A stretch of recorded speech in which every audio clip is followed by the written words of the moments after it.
2009년 1월에 있었던 일인데 좀 시간이 지났나요? 미국 여객기 한 대가 이륙하자마자 문제가 생겼습니다. 2개의 엔진이 다 정지하는 정말 초유의 비상사태가 발생했습니다. 그렇지만 기장은 아주 침착하게 이 항공기를, 엔진이 멈춘 항공기를 허드슨 강에 잘 불시착했습니다. 그래서 승객 155명 한 사람도 다친 데 없이 안전하게 아무 사고도 없었습니다. 이를 두고 매스컴은 허드슨 강의 기적이다, 그렇게 찬사를 아끼지 않았습니다. 이런 이 엔진이 멈추는 사고는 항공사고의 전형적인 형태라고 합니다.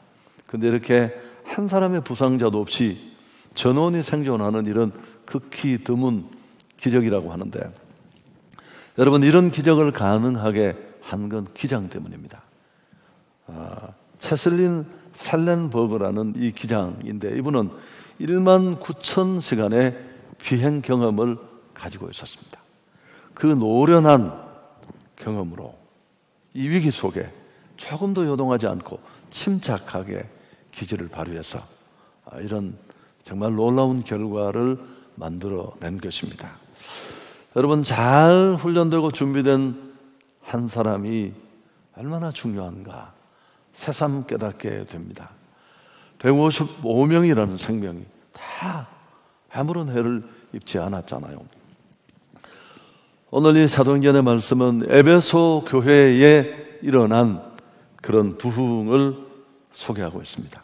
잠깐 숫자가 늘어나고 사람들이 몰려오는 이런 정도가 아니라 에베소라는 한 도시 전체가 우상의 영으로 충만하던 이 도시가 완전히 새로워지고 바뀌어지는 그런 놀라운 변화가 일어났습니다. 이 지역에 일어난 이 부흥운동은 하나님의 말씀의 부흥운동이었다고 20절에 기록하고 있습니다. 이와 같이 주의 말씀이 힘이 있어 흥왕하여 세력을 얻었다. 바울은 3번에 걸쳐서 선교 여행을 합니다. 1차, 2차, 3차. 이 3번에 걸친 선교 여행을 통해 소아시아와 유럽에 놀라운 복음 역사를 만들었는데, 이 19장에 보면 사실은 이제 18장까지 끝나고 19장에 들어서면 3차 전도 여행이 시작됩니다. 그런데 1차, 2차와 이 3차 전도 여행에는 다른 면이 있습니다. 우리가 그런 부분을 좀 찾으면서 교훈을 얻고자 하는데, 크게 2가지 면에서 바울의 1차, 2차와 3차 전도는 달랐습니다. 첫째는 성령 세례에 관한 겁니다. 지난 시간 살폈잖아요. 바울은 에베소에 도착하자마자 아주 직격탄처럼 그 성도들을 향해 이미 믿고 있는 자들에게 던진 질문이, 너희가 믿을 때에 성령을 받았느냐? 좀 예민하고 불편할 수 있지만 대단히 중요한 질문이라고 했습니다. 우리는 복음으로, 예수의 복음으로 세상을 바꾸는 전략을 꿈꾸면서 항상 우리가 먼저 생각하는 것은 방법인데, 오늘 성경이 우리에게 가르쳐주는 우선순위는 복음으로 세상을 바꾸는 전략의 최우선 첫걸음은 하나님의 능력을 체험하는 것이다. 그런 교훈을 우리에게 던집니다. 바울은 이걸 꿰뚫고 있었던 거죠. 그것 없이는 안 된다는 겁니다. 그래서 불편하더라도 지적한 겁니다. 너희가 믿을 때 성령을 받았느냐? 우리는 복음을 전하려고 할 때 전략과 방법을 우선시 하잖아요. 날짜를 정하고 태신자를 작정하고 또 사람을 데려오고 이런 것들 다 모두가 방법론적인 것입니다. 여러분, 이런 방법론만의 추구는 잘못된 건 아니지만 전도나 선교를 온전히 가능케 하는 요소가 될 수는 없습니다. 사람이 많이 모이고 데려와서 함께 나누고 그러지만 결국 별로 진전이 없는 경우가 많으니까요. 오늘 하나님의 말씀인 성경은 이런 방법 이전에 성령의 능력을 말씀하고 있습니다. 성령이 임하면, 권능을 받으면, 사도행전 1장 8절의 말씀 기억나시죠? 오직 성령이 너희에게 임하시면 너희가 권능을 받고 예루살렘과 온 유대와 사마리아와 땅끝까지 이르러 내 증인이 되리라. 증인 돼야지, 나 성령 받았지. 여러분, 그런 게 아니에요. 저절로 자연스럽게 이루어지는 결과입니다. 성령의 능력이 아니고서는 어렵습니다. 그 능력을 체험하지 않고서는 힘든다는 것 가르쳐 줍니다. 무슨 대단한 역사를 행하고 기적을 행하고 치료를 행하는 그 일을 위해서가 아니라 정상적인 신앙인이 되는 게 어려워요. 하고 싶은 것 하고, 하지 말라고 하는 것 하지 않고, 마음의 소원대로 기대대로 살 수 있는 힘, 여기서 옵니다. 뿐만 아니라 나 하나의 신앙을 지키는 거기서가 아니라 하나님이 정말 우리에게 기대하는 제자의 삶은 제자 훈련 받는 게 아니에요. 주님이 보여주신 이 선조적 삶, 복음을 위해 사는 삶도 역시 그때 가능합니다. 승리하는 것까지가 여기 다 묶여 있습니다. 이게 바울이 에베소 3차 전도에서 보여준 1, 2차 전도와 다른 특징이고, 또 두 번째, 오늘 우리가 주목해야 될 부분인데, 3차 전도에서 바울이 정말 중요하게 생각했던 것은 사람입니다. 사람. 그냥 사람이 아니라 준비된 사람, 일꾼입니다. 일꾼. 1차 전도 여행 때 바울은 바나바와 선교 팀을 만들어서 구브로 섬과 소아시아 지역을 전도했습니다. 기억이 어렴풋이 날지 모르는데요, 굉장히 많은 기적들이 일어났습니다. 그러나 교회는 세워지지 않았습니다. 이유가 뭐냐 하면 지속적인 복음 전도 운동이 일어나지 않았기 때문입니다. 2차 전도 여행 때는 선교 정책이 조금 변화가 와요. 지역마다 사람 세우는 일을 합니다. 훈련하고 이른바 제자가 만들어지니까 지역에 교회가 세워졌습니다. 그가 떠난 뒤에도 전도 운동이 지속되었습니다. 한 개인이 변화받고 한 교회가 바뀌는 정도가 아니라 마침내는 한 도시가 바뀌는 그런 변화를 경험하게 된 것입니다. 그리고 이제 3차 선교가 시작되는데 바울은 마치 작정이라도 한 듯이, 아니 작정했을 겁니다. 1차, 2차와는 다르게 아예 한 곳에 자리를 잡고 일꾼 세우는 일에 몰두합니다. 사람 세우는 일에만 전념하고 집중한 것입니다. 1차 전도, 2차 전도 여행을 했던 곳을 빠르게 돌아보고 아예 에베소에 자리를 틀고 앉았습니다. 그리고 사람 키우는 일에 온통 마음을 쏟게 됩니다. 여러분, 모든 일에는 급소가 있습니다. 그걸 찾는 게 참 중요한데 바울은 정말 중요한 것이 하나님의 나라를 세우는데 어떤 것인가를 깨닫게 되고 알게 된 겁니다. 그냥 막 일을 많이 하고 이곳저곳 돌아다니면서 전도하고 내가 이렇게 여러 곳을 돌아다녀서 라는 게 기록으로 남을지 모르지만 결코 시간이 가고 흘러보니까 남은 게 별로 없거든요. 사람을 세우는 일이 중요하다는 것을 깨닫게 된 것입니다.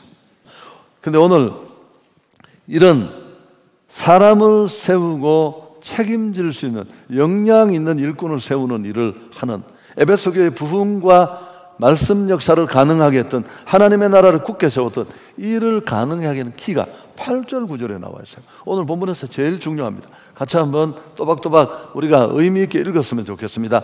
바울이 회당에 들어가 석 달 동안 담대히 하나님 나라에 관하여 강론하며 권면하되, 어떤 사람들은 마음이 굳어 순종하지 않고 무리 앞에서 이 도를 비방하거늘 바울이 그들을 떠나 제자들을 따로 세우고 두라노 소원에서 날마다 강론했다. 중요한 두 단어가 나오는데 하나는 떠나고 또 하나는 따로 세운다라는 겁니다. 바울은 에베소 회당에서 석 달 동안 사람 세우는 일이 중요하다는 걸 알고 하나님 나라를 가르쳤는데 어떤 사람들은 반응이 시큰둥했습니다. 그저 반응이 시큰둥한데 끝난 게 아니고 하나님의 말씀을 들으면서 마음의 문을 닫고 순종하기는커녕 오히려 바울의 말씀 증거를 비방까지 했습니다. 그때 바울은 단호하게 결정합니다. 그들을 떠나겠다고. 그리고 실제로 떠나갑니다. 오늘 바울이 떠나겠다라고 생각했던 이 바울의 생각과 결단을 우리는 곱씹을만 해요. 끈기가 없는 것처럼 보일 수 있을지 모르지만 반대를 일삼는 사람들, 매번 저항하고 전혀 마음의 틈을 열지 않는 자들과 싸우고 있을 시간이 없다고 생각했을 것입니다. 어떤 사람은 투쟁하고 반대한다고 인생을 다 보내는 분들이 계세요. 물론 우리 삶의 여정에, 우리 사역의 길에 이렇게 단호하게 항의하고 붙어서 결판을 내고 승부를 해야 될 그런 시점이 있을 수 있습니다. 그러나 변하지 않는 현실을 두고 투쟁 일변도로 나가는 것은 바람직하지 않습니다. 바울은 하나님의 말씀에 마음을 닫고 비방하는 자를 떠나기로 결심했습니다. 여러분, 이거 간단한 게 아니에요. 계속하는 것보다 이게 더 어려운 거죠. 사실은 좋은 사업가는 안목이 있습니다. 내려놓아야 될 곳과 투자해야 될 곳을 압니다. 안목 있는 신실한 믿음의 리더들은 포기해야 할 것과 끈기 있게 매달려야 할 일을 본능적으로 알고 있습니다. 만일 우리가 떠나야 될 것, 포기해야 될 것, 내려놓아야 될 것을 제때 내려놓지 못하면 하나님의 역사를 경험하지 못합니다. 우린 여기서 떠남이라는 것이 얼마나 우리 신앙 여정에, 삶의 여정에 중요한지를 한번 고민했으면 좋겠어요. 많은 기독인들이 진짜 주님의 제자, 하나님이 책임있게 일을 맡길 수 있는 일꾼이 되지 못하는 건 이 부분에 문제가 있을 수 있어요. 떠남에 한 발은 세상에, 한 발은 교회에 두고 이 어정쩡한 화장실 자세, 여러분 아무 일도 할 수 없습니다. 한 발은 하나님 말씀에, 한 발은 세상 가치에 두고 믿음의 삶을 살아갑니다. 하나님의 도움도 세상의 위로도 없습니다. 이런 이중적인 자세, 모든 것이 뒤섞인 믿음을 하나님은 인정하시지도 않고 기뻐하지 않습니다. 제가 맨날 떠드는 종교인이죠. 아브라함은 하나님의 말씀을 듣고 맨날 귀가 따갑도록 들었습니다마는 중년의 나이에 정말 변화도 싫고 부담스럽고 하던 대로 지금처럼 하고 싶은 그런 마음이 지배적일 때 본토와 친척과 아비집이라는 그 모든 기득권을 내려놓고 떠났습니다. 아버지 대라는 실패했지만 여러분, 이렇게 떠나지 않았다면 그는 하나님의 위대한 일을 볼 수 없었을 겁니다. 할렐루야. 진정한 변화는 떠나면서 시작됩니다. 나의 예습관, 인간적인 생각, 익숙해져 있는 것. 저는 한글 타자는 잘 치는데 영타를 못 쳤어요. 영어만 나오면 너무 불편해서 카피해서 옮기고 독수리가 되고, 이 자존심이 너무너무 상해서 한 6개월 전쯤에 영타 연습하는 어플을 하나 받아서 시간 날 때마다 한 번씩 하기 시작했습니다. 결과가 궁금하지 않으세요? 그냥 이렇게 하는 게 익숙한데 몇 번 칠 일도 없고, 지금은 이렇게 비밀번호부터 훅 이게 다 됐습니다. 여러분, 그 어색함을 떠나지 않았다면 변화를 만들 수 없었겠죠.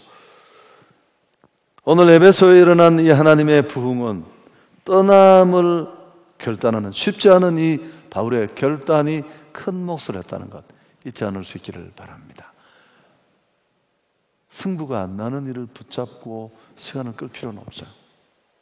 그리고 지나가면서지만 나는 뭘 떠나야 할지도 한번 돌아봤으면 좋겠습니다. 두 번째는 더 중요하겠죠. 에베소 지역의 하나님의 부흥의 두 번째 단계는 따로 세우는 것입니다. 9절 보십시오. 어떤 사람은 마음이 굳어 순종하지 않고 무리 앞에서 이 도를 비방하거늘 바울이 그들을 떠나 제자들을 따로 세우고 두라노 서원에서 날마다 강론했다.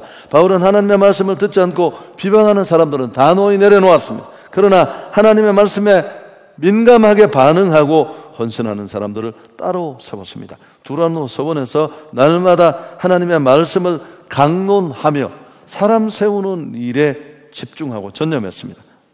하나님의 말씀을 사모하고 하나님 말씀에 순종하기로 헌신한 사람들에게 이건 매우 의미 있는 결정입니다. 하나님은 어정쩡한 사람보다 온전히 헌신된 사람들을 통해 일하시기를 기뻐하십니다. 99% 헌신된 사람 수백 명, 수만보다 좀 스펙은 약하더라도 내 인생 주를 위해 그냥 그릇에 물을 쏟아 엎듯이 드리고 싶은 그런 진정한 헌신자들을 통해 역사를 이루고 갑니다.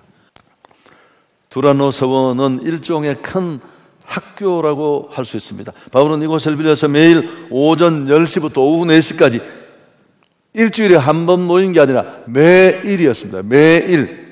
바울은 이 일에 적어도 2년 동안에 헌신했습니다. 온 유럽과 소아시아를 다니며 복음을 전하던 그입니다. 근데 그가 그 많은 지역을 포기하고 2년 동안 한 곳에 머물면서 소수의 사람들에게 집중하는 것, 어쩌면 이해하기 어렵습니다. 주변에서 이 말 저 말이 있었을 가능성이 있습니다. 지나친 거 아니냐, 시간 낭비 아니냐, 꼭 몇 사람 붙잡고 이럴 필요 있냐. 그러나 바울은 오직 사람 세우는 일, 진짜 일꾼을 만드는데 모든 것을 걸었습니다. 그리고 이 일이 가장 빠른 길임을 그는 간파했습니다. 중요한 건 사람입니다. 할렐루야. 바울은 그 소중한 시간 2년을 온통 그래서 이 일에 쏟았습니다. 우린 이 하나님의 나라를 세우는 원리, 에베소의 진짜 말씀의 부흥을 만든 이 길을 놓치지 말아요. 할렐루야. 예수님의 전략이 그런 거 아닙니까? 12명 정말 앞뒤를 가리지 못하는 그들을 붙잡고 온통 시간을 쏟았습니다. 그들이 세상을 변화시켰고요.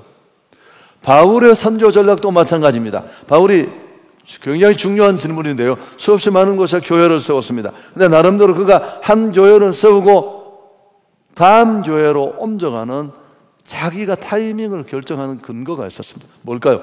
디모데후서 2장 2절입니다. 같이 읽습니다. 또 내가 많은 증인 앞에서 내게 들은 말을 충성된 사람들에게 부탁하라. 그가 또 다른 사람을 가르칠 수 있으리라. 목회 서신에 사랑하는 아들, 동역자, 제자인 디모데에게 목회적 조언을 하면서 충성된 사람이 세워져야 된다는 겁니다. 그들에게 네가 위임을 하면 그들이 또 다른 사람을 세우는 이 구조가 교회를 세우고 하나님의 나라를 새롭게 할 줄 믿습니다.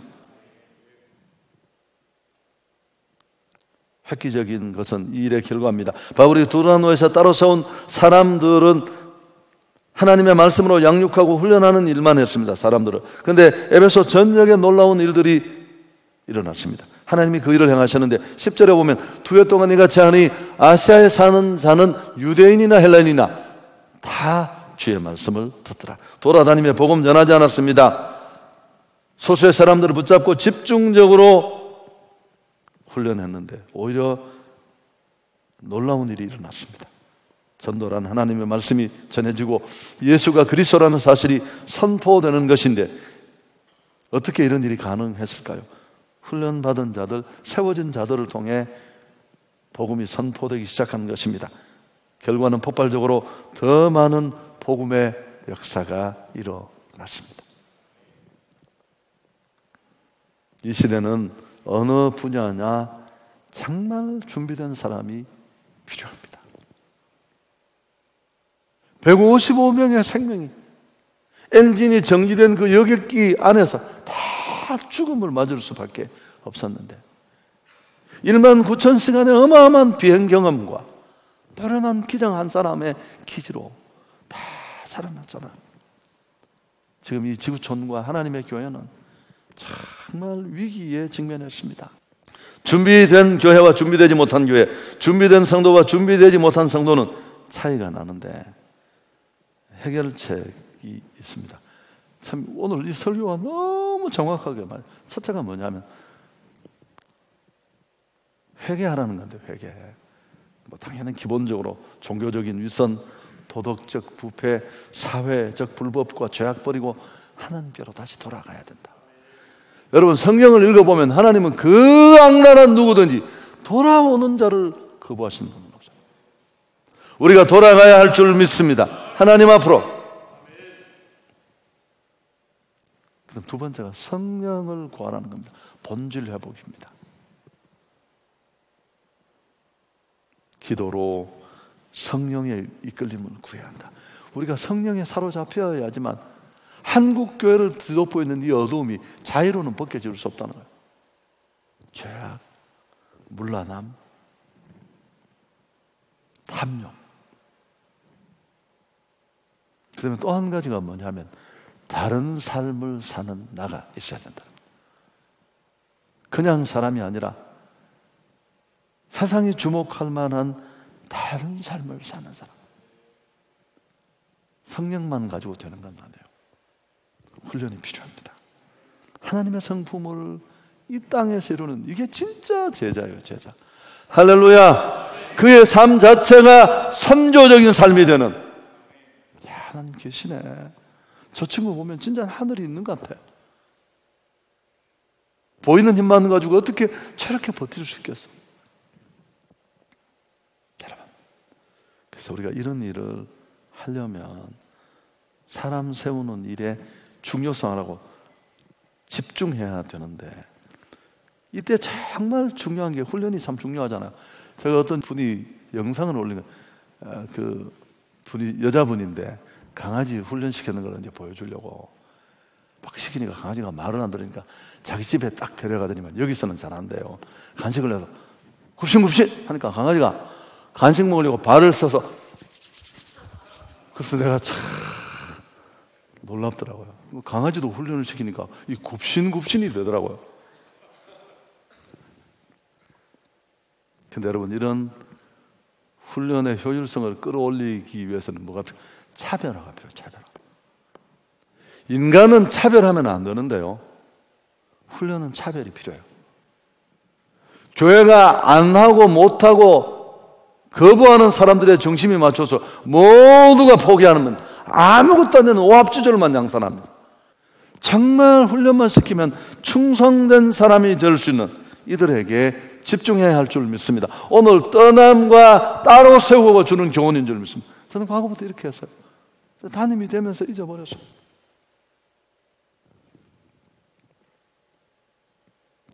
오늘 예배하는 우리 모두가 이런 사람이 될 수 있기를 축복합니다. 그냥 겨우 내 신앙 하나 견디면서 예배 드리고 내 믿음 지켰다는 게 우리의 끝이 아니라 잘 훈련받고 다듬어져서 시대를 살리고 민족을 살리고 침몰 위기에 있는 이 교회를 구하는 진짜 예수의 사람들이 될 수 있기를 축복합니다. 그러면 여러분 적극적으로 이런 일에 참여하셔야 합니다. 이제 좀 말이 길어졌는데, 차세대가 어제 방콕 묵상이라는 교재를 자체적으로 만들었다는데 저는 굉장히 기분 좋았어요.